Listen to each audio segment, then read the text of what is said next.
რადიო კალენდარი.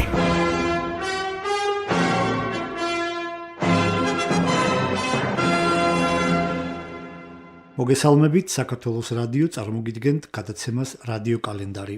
ილია თაუბერიძე გესაუბრებათ. მიხეილ კოჩაძეა ჩვენი ხმის რეჟისორი. 9 აპრილის ტრაგედიიდან 30 წელი გავიდა. 3 ათეული წლის გადასახედიდან საქართველოს უახლეს ისტორიაში ამ ყველაზე ტრაგიკულ მოვლენას დღეს ამაღლებული ელფერიც აქვს.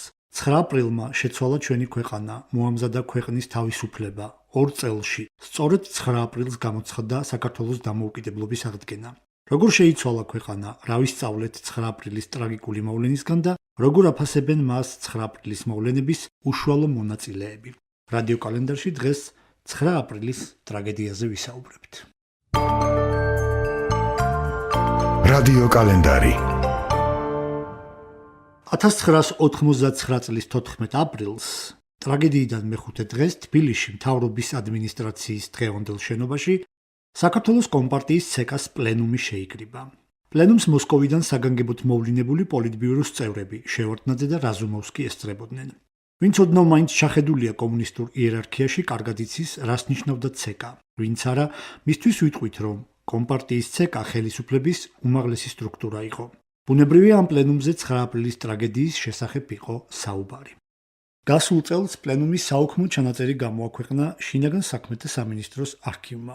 უმძიმეს შტაბ-ეტილებას ტოვებს დოკუმენტი. მაშინდელი ოფიციალური პირების გამოსვლების გარდა, მრავლად შეხვდებით ინტელიგენციის ცნობილი მოღვაწეების სიტყვებს თუ რეპლიკებს.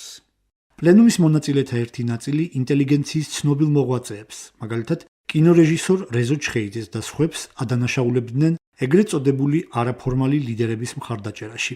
არაფორმალებს მაშინ ეროვნული მოძრაობის პარტიებს და საზოგადოებებს ეძახდნენ, რომლებიც აპრილის აქციების მოთავენი იყვნენ. ხელისუფლება ცდილობდა საკუთარი უდიდესი დანაშაულის, უდანაშაულო ადამიანების დაღუპვის ცოდვა ინტელიგენციასაც გაეზიარებინა, თუმცა ეს არაფერს ცვლიდა. აი მაგალითად, საქართველოს თეატრალურ მოღვაწეთა კავშირის გამგეობის თავმჯდომარის გიგა ლორთქიფანიძის რეპლიკა ადგილიდან. ინტელიგენცია ბევრ რამეში ცდებოდა, მაგრამ მექმნება შტაბ-ეტილება, რომ ყოველი მოვლენის შემდეგ იწყება თავდასხმა ინტელიგენციაზე.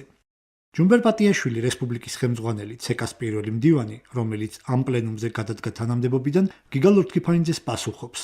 პატივცემულო გიგა, თქვენ ბრალს არავინ გდებთ. ამაზე საუბარიც კი არ არის. თავად განსაჯეთ დამნაშავეა თუ არა ინტელიგენცია. ინტელიგენცია ყოველთვის ჩვენ გვერდით იყო. ზოგი ახლაც ჩვენ გვერდითაა, მაგრამ გარკვეული ნაწილი არ იზიარებს ჩვენ შეხედულებებს. ამაზეა საუბარი. საშინლად თავხედურია გენერალ როდიონოვის სადამსჯელო სამხედრო ოპერაციის ხელმძღვანელის სიტყვა, რომლის დროს ოქმის მიხედვით ამხანაგებმა გიგა ლორთქიფანიძემ და ჯანსუღ ჩარკვიანმა პროტესტის ნიშნად დატოვეს დარბაზი. ჯანსუღ ჩარკვიანი მაშინ გამომცემლობა საბჭოთა საქართველოს დირექტორი გახლდათ.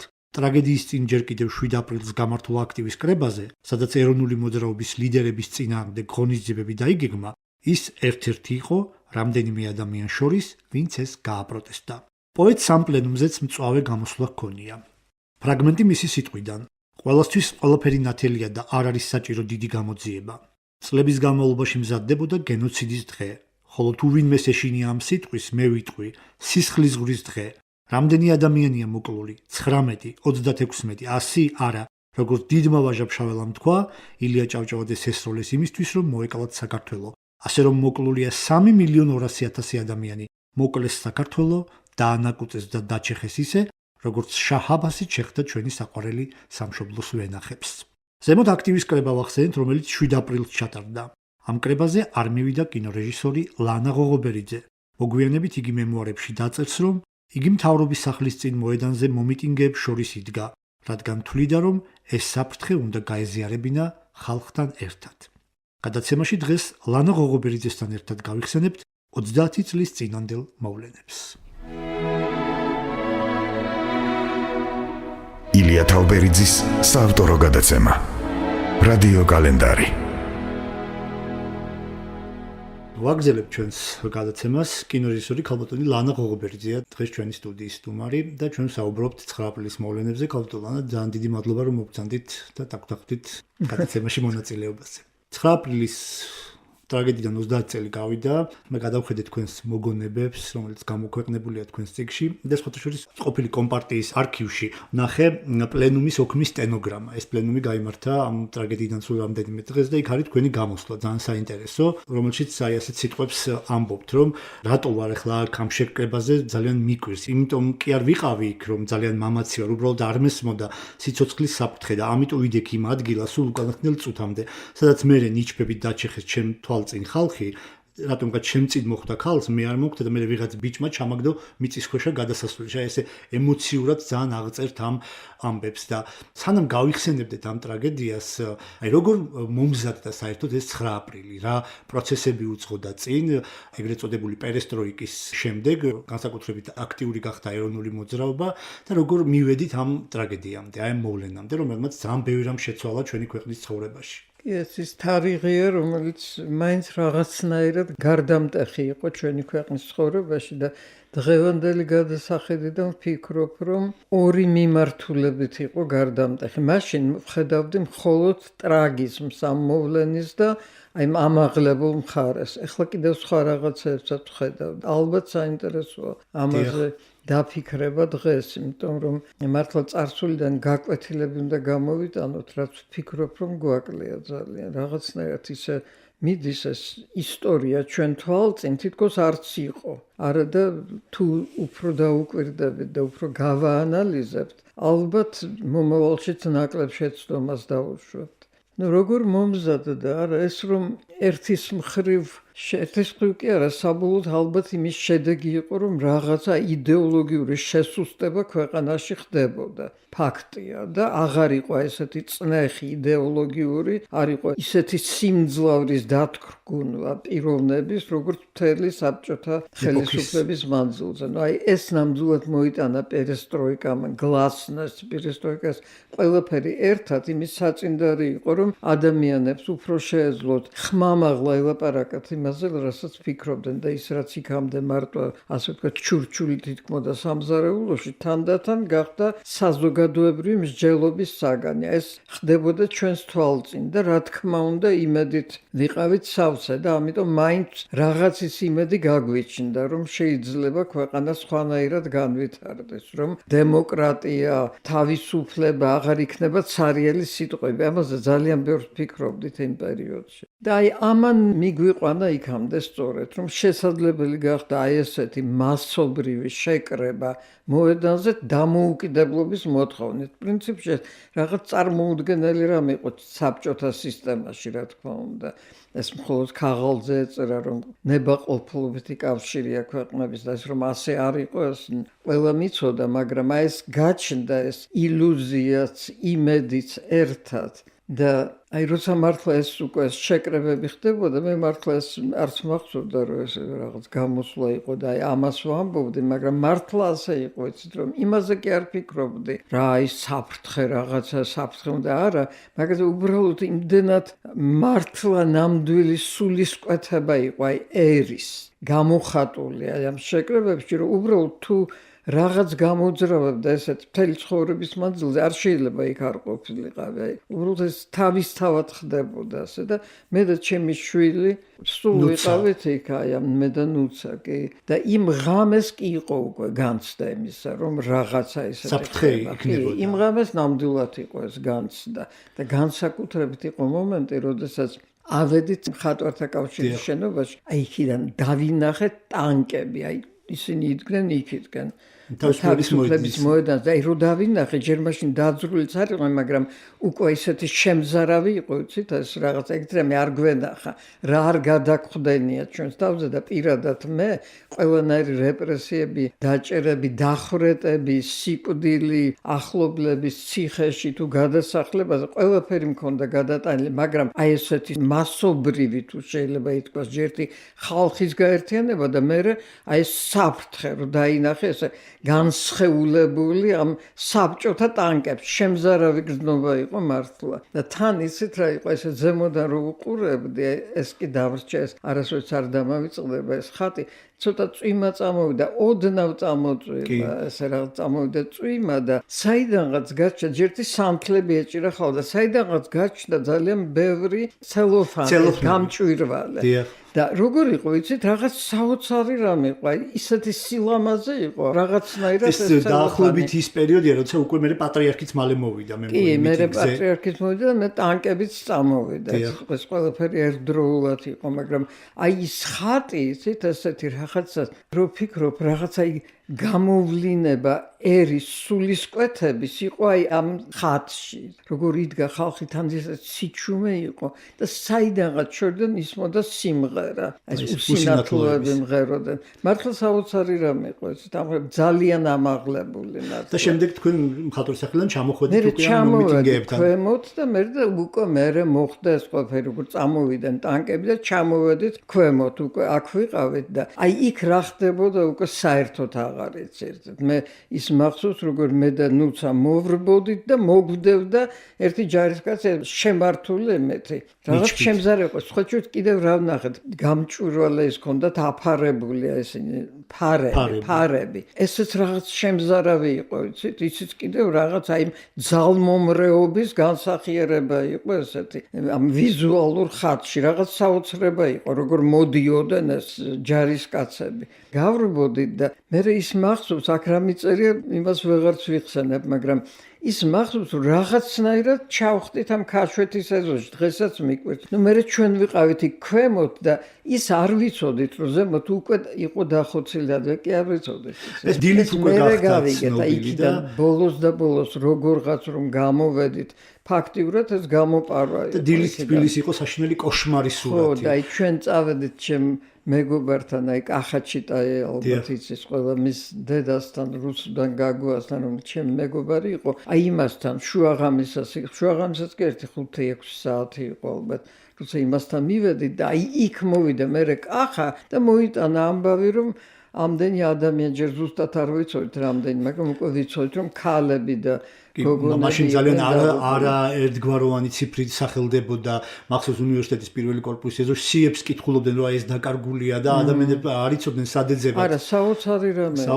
საოცარი ეს განცდა, აი ესეთი საყოველთაო განსაცდელის და კიდევ იმისი, რომ აი ის სისტემა ესევე ცოცხალია. ცოცხალი კი არა, შეიძლება კიდევ უფრო იმის გამო, რომ აგონიაშია, კიდევ უფრო გამძაფრებულია აგრესია. მე გმინდოდა მეკითხა, აი ამ პერესტროიკისა და ამ გლასნოსის ეგრეთ წოდებული გარდაქმნის რაღაც კურსმა, ესე იგი მაინც აჩვენა, რომ ეს იყო დეკლარაცია, რაღაცების თავისუფლება მოხდა, მაგრამ იმპერიას მაინც მისი საცეცეები არ ქონდა ასე გაშვებული და თქვენ როგორ ფიქრობთ, გორბაჩოვი, აი მე ხო იმუშავეთ ამ საგამოძიებო კომისიაში, ეს გადაწყვეტილება უმაღლეს პოლიტიკურ დონეზე იყო მიღებული თუ ეს მაინც რაღაც რადიკალური ფრთის ნაწილის გადაწყვეტილება იყო? არა, რა თქმა უნდა, უმაღლეს დონეზე იყო მიღებული, რა თქმა უნდა, იმიტომ რომ როგორც ჩანს ისინი მიხვდნენ უმაღლესი თანამდებობის პირები და პირადად გარბაჩოვიც, რომ აი ეს რომ დათმოს და აი ერთმა რესპუბლიკამ აი ეს გაიტანოს, რომ მოითხოვეს დამოუკიდებლობა და ამას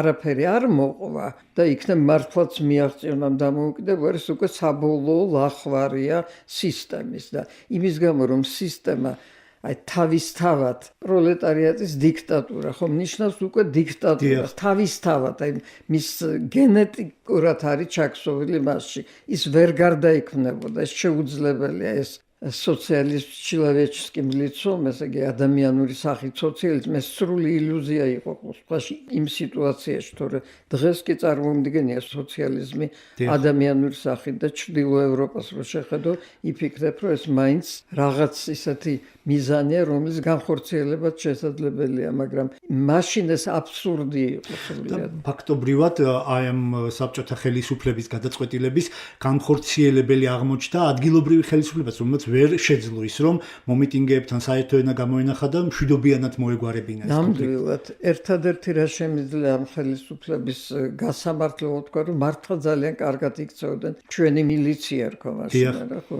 მილიცია მართლა ეხმარებოდა ყველას აი ჩვენ პირადად მოგვდებდნენ, მერე გაგვაპარეს და საერთოდ ისინი ნამდვილად არ იღებდნენ ამ რეპრესიულ რაღაც ძალადობრივ აქტში მონაწილეობას და პირიქით ცდილობდნენ მის შერბილებას. ხელისუფლებას, მაგრამ აი რა იყო ნამდვილად შეიძლება თქვა დანაშაული, რომ მერე აი მეორე დღესვე გაჩნდა ასეთი ვერსია, რომელიც მოდიოდა ზემოდან და ჩვენი ხელისუფლებიდან, რა თქმა უნდა, რომ ჭყლეტაში დაიღუპა ხალხი, რომ ადამიანმა ლამის თვითონ გადაუარეს ერთმანეთს და აი ასე თუ ვინმე დაიღუპა ასე და აი ეს იყო, იცით, რაღაცნაირი ბოლო წვეთია, ეს იყო რაღაცნაირად შეგუება უბრალოდ არ შეგვეძლო, თქვენი პროტესტი იმითაც ხელისუფლების ადგილობრივ ხელისუფლებას, მაშინ ერთი ხელისუფლება იყო, მიმართ იმითაც იყო ხაზგასმული, რომ თქვენ არ მიიღეთ მონაწილეობა და არ მიხვედით 7 აპრილს გამართულ კრებაში პარტიულ სამეურნეო აქტივს ეძახდნენ მაშინ. მგონი რომ მას მხარი დაუჭირა ამ გეგმას, როგორც ცნობილია. არა, უფრო მნიშვნელოვანი მე მგონი ის იყო, რომ 2 დღის მერე შევარდნაძემ რომ კინოსტუდიაში. არა, კინოსტუდიამდე ჯერ ცეკაში ის უფრო მნიშვნელოვანი იყო კიდევ, იმიტომ რომ აი იქ რომ შევიკრიბეთ, როგორი ატმოსფერო იყო, იცით, რომ აი ხლა შევარდნაძე ჩამოვიდა ჩვენი ყოფილი მეგობარი და რაღაცა კარგი განწყობით ქართულ ინტელიგენციასთან, რომ რაღაცა ერთიანი ვართ და რომ აი ახლა აქ დავადგენთ, რომ აი რა ტრაგიკული რა მოხდა, კი სრულიად ბუნებრივია, რომ ხალხმა გამოხატა თავისი მისწრაფება, ესეც სულისკვეთება იყო და მერე არავინ არ ერჩოდა ამ ხალხს თავისთავად უბრალოდ უნდოდა რომ გაენთავისუფლებინათ მოედანი, მეტი იქ არაფერი არ ხდებოდა და აი ერთმანეთს გადაუარა ხალხმა და ჭყლეტაში დაიღუპნენ და ეს იყო რაღაცა შემზე ამას ელოდა შევარდნაძე რომ ეს მოხდებოდა იქ აი მის აღიარება და თქვა აბა ვინ გთხოვთო ვინ რა სიტყვითო და იყო კარგა რაღაც ხანი სიჩუმე და ეს მახსოვს ეს და მაშინ მე ვთქვი რომ მე მინდა ვთქვა და რა იყო იცით მომაკვდინებელი პირადად შევარდნაძესთვისა და სხვაებისთვის რომ მე მოვყევი როგორ თვით მხილველმა რა ხდებოდა მონაწილემ ამ აი ამას ვერ წარმოიდგენდა რომ მონაწილე ვიყავ თქვენ იქნებოდით მოედანზე ხო ვერ წარმოიდგენთ მე იმ დროს პარლამენტის წევრი ვიყავი და პარლამენტის წევრი რომ ამ დროს ამ აქციაში იღებს მონაწილეობას რომელიც საპროტესტოა არსის მიმართ ხელისუფლების ეს ცოტა უცნაური წარმოსადგენელი იყო და აი იმისგან და მოვყევი დაწვრილებით რა და როგორ ხდებოდა და აი მახსოვს ესეც ხატია იცით რომ შევარდნაძე ჯერ იძლეს ჩვენსკენ სახით და ნელ-ნელა ტრიალ სანამ ელაპარაკე ბოლოს უკვე კედლისკენ შეტრიალებულმა გათავდა ვერაფერი ვეღარ თქვა და მე ნუ სხვებმაც ილაპარაკეს და მართლა მოკლედ ეს ვერსია ვერ გაავრცელეს. უფრო მერეც კიდევ ცდილობდნენ, მაგრამ ყოველ შემთხვევაში იქიდან დაიწყო შემოbrunება ამის და ამას ბევრი რამე მოყვა. ნუ ეს კინოსტუდიაში შეხვედრა ძალიან სადაც თქვენ პარტიის მანდატი დატოვეთ და გახვედით კომპარტიიდან თქვენ და აკაკი ბაქრაძეც ვარ ვწდები. კი, აი მაშინ ეს ხოლმე მე სტუდენტი ვიყავი ხალხურ და მაშინ აი ამ შეხვედრაზე ნუ ტელევიზია მაშინ არ გადმოსცა მე მგონი ეს შეხვედრა თავიდან ბოლომდე, მაგრამ აი ძალიან ბევრი გავრცელდა.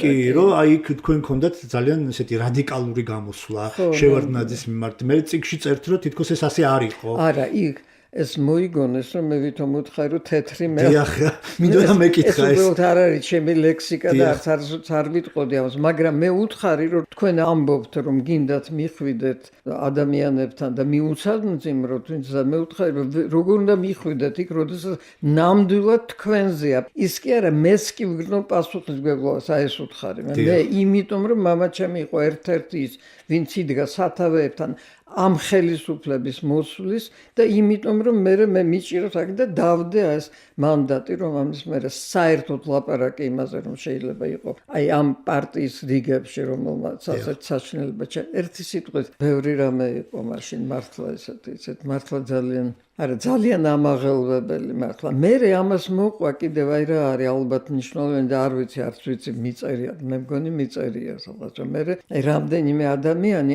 კინემატოგრაფისტები ძირითადად წავედით მოსკოვში ელდარ შენგერელაია, რეზო თაბუკაშვილი, მერაბ კოკოჩაშვილი და იქ გავმართეთ კინოსახლში დიდი პრესკონფერენცია და ეს რა იყო? ჯერთი ვაჩვენეთ კადრები და მე მოვყევით რა ხდებოდა. მე დამამახსოვრდა თვითონ თქვი ეს ფრაზა это были минуты величия моего народа, я горжусь этим. მართლა მქონდა ეს შეგრძნება ესეთ რომ რაღაცა წუთები იყო ამაღლების და სიდიადის ნამდვილად ასე იყო. და აი ეს მახსოვს, რომ რაზანოვი იჯდა პირველ რიგში და ტიროდა, ასე ცრემლები ჩამოსდიოდა ეს სახსეს, როცა ჩვენ ვლაპარაკობდით. აი მე ჩემს შეგრძნებებს გეტყვით, რატომ მგონია, რომ ტრაგიკულობასთან და ის სიდიადასთან და სხვა რაღაცებიც მოყვა 9 აპრილს, მაგრამ ის მინდა კიდე ის ხაზი დავამთავრო კიდევ ჩემი პირადი განცდების შესახებ. თან ვიყავი მიწვეული გერმანიაში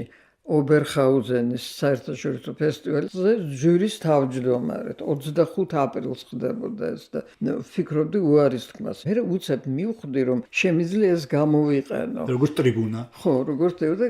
მართლა წავედი და წავიღე ჩუმად რა თქმა უნდა დავმალე ეს ფირები, გოგა ხაინდრავას გადაღებული და კიდე სხვა ბევრი პირები და იქ უთხარი რომ მინდა მოვაწვა. ეხლა ხო შემხვდა ობერხაუზენის ფესტივალის დირექტორი ქალი და ის იხსენებდა რა იყო ეს ეგეთი მოვლენაო ფესტივალზე არ ყოფილა, იმიტომ რომ მართლა შეიკრიბა მთელი დარბაზი, მთელი მსოფლიოდან ჟურნალისტები, სავსე იყო დარბაზი და ჯერ ნახეს ეს ფირები და მე მოვყევი ყველაფერი რა ხდებოდა და იცით რა იყო, აი იქიდან გავრცელდა მე მთელ მსოფლიოში ეს ამბავი, სულ ასეთი სათაურებით, რომ არსი საბჭოთა კავშირის არ შეცვლილა და რომ ის გამწირულია დასაღუპად. და მე აი საგამოძიებო კომისიაში თქვენმა მუშაობა, რომ წევრი ძანდებოდით იქ სახალხო დეპუტატთა ყრილობა. ამან კიდევ უფრო ალბათ გაგიმძაფრათ, ხო, ეს შეგრძნება, რომ ეს სისტემა ძალიან რთულად მოსარევი იყო. ეს ნამდვილად ქონდა შეგრძნება, მაგრამ აი იმის შეგრძნება, რომ ეს პერესტროიკა მაინც თავის არსში არ არის სინამდვილე და ვერაფერს ვერ შეცვლის. რომ არსი იმ სისტემის ვერ შეიცვლა, აი ეს თანდათან სულ ძლიერდებოდა და ძლიერდებოდა ეს განცდა. ისედაც ქონდა, ხო მე ვერ გეტყვით, რომ ჩვენ რაღაც ილუზიებით ცხოვრობდით და აი ახლა შეიცვალა ჩვენ ქვეყანა, მაგრამ მაინც შეცვლილი იყო, მაინც თუნდაც კინოში ხა ერთადერთი ფილმი, რომელიც მე გადავიღე ორომტრიალი ცენზურის გარეშე, საერთოდ არავინ არ ჩარეულა 86 წელი იყო უკვე და საერთოდ სრულიად რაც მინდოდა ყველაფერს ვამბობდი და ვაკეთებდი ისე როგორც ვფიქრობდი ერთადერთი ეს რამეები რა თქმა უნდა მოხდა, მაგრამ არსი ცხადია რომ არ შეცვლილა. მე რა მინდოდა მე თქვა თქვენთვის აი რა განცდა რისი გამიჩნდა იცით რომ აი იმის გამო რომ მაშინ ესე საყოველთაოდ მთელმა საზოგადოებამ დაინახა აი რა არის ეს ძალმომრეობა და აგრესია და რადიკალიზმი რა გაგვიკეთა იმ ძალამ რომელიც წამოვიდა ჩვენზე რომ ამან ჩვენში შვა საპირისპირო აი იგივე განცდები და ეს რადიკალიზმი და ექსტრემიზმი მე ასე მგონია რომ აი იქ პოულობს სათავეს ჩვენთან რაც დღესაც აფერხებს ჩვენს განვითარებას მოდელს. და ეგ მინდოდა რომ ჩემი ბოლო შეკითხვა ყოფილიყო 30 წლის მერე გადასახედიდან აი საეტაპო მოვლენიდან ჩვენი ქვეყნის ცხოვრებაში რა ვისწავლეთ ამ 9 აპრილის მოვლენებიდან ქვეყანას დღეს ეტყობა თუ არა რომ ჩვენ ეს გზა სწორად გავიაზრეთ რითაც დავიწყეთ ჩვენი საუბარი. და აი სწორედ აი ზუსტად მაგაზე ვფიქრობდი იცით რომ ერთის ხრი როგორ არა იმიტომ რომ პიროვნებასაც და ერსაც ტრაგიკული მოვლენები ძალიან ცვლის ვერ ვიტყვი, მაგრამ რაღაცა ძალიან სუბლიმაციისკენ მიყავს ეს. განსაწმენდელია ესეთი ტრაგიზმი, ეს თან ესეთი საყოველთაო, ეს მაინც განსაწმენდელია. ამიტომ ეს თავისთავად არსებობს, რა თქმა უნდა, მაგრამ აი მეორე მხარე, რასაც მე ახლა ვლაპარაკობდი, მე მგონია რომ რას ვერ მოვერიეთ, აი მაშინ წარმოშობილ რადიკალიზმს და ექსტრემიზმს. იმათ მიმართ ეს რადიკალიზმი ახსნადია და ბუნებრივიც იყო, ეგრეც უნდა ყოფილიყო, მაგრამ საერთოდ რომ ექსტრემიზმი აი ჩიხისკენ მიყავს ექსტრემიზმს ყოველთვის ქვეყანა, საზოგადოება, პიროვნებაც და ყველა და აი ამას ჩვენ ჯერ ვერ მოვერიეთ. და ამიტომ არის აი დღევანდელ დღემდე რომ სულ აი ამაში ვცხოვრობთ, ამიტომ არ სულ ორ პოლუსზე, ამიტომ არის რომ ვერაფრით ვერ ურიგდებით ერთმანეთს. ამიტომ კი არა, აი ის რომ ვერ გავითვალისწინეთ და იქიდან ვერ გამოვიტანეთ აი ეს დასკვნები რომ ექსტრემიზმი არ არის ის რითიც უნდა იარსებოს ერმა ექსტრემიზმი და ფანატიზმი კიდევ ეს სიტყვა ხო და ჩვენ წინ გვაქვს ეს ამოცანა რომ ის უნდა დავძლიოთ ეს აუცილებლად უნდა დავძლიოთ და უნდა გავიგოთ რომ მეორის სხვისი განსხვავებულის გაგება არის საფუძველი იმისა რომ ავაშენოთ ის საზოგადოება რომელიც მართლაც რომ მე შექმნის თავისუფალ ქვეყანას. გარემოს და თავისუფალ ქვეყანას. დიდი მადლობა გავდონ ლალა საინტერესო საუბრისათვის. ქალბატონი ლანა ღოღობერიძე იყო ჩვენი სტუდიის სტუმარი. ჩვენ საუბრობდით 9 აპრილის მოვლენებზე. მომავალ შეხვედრამდე.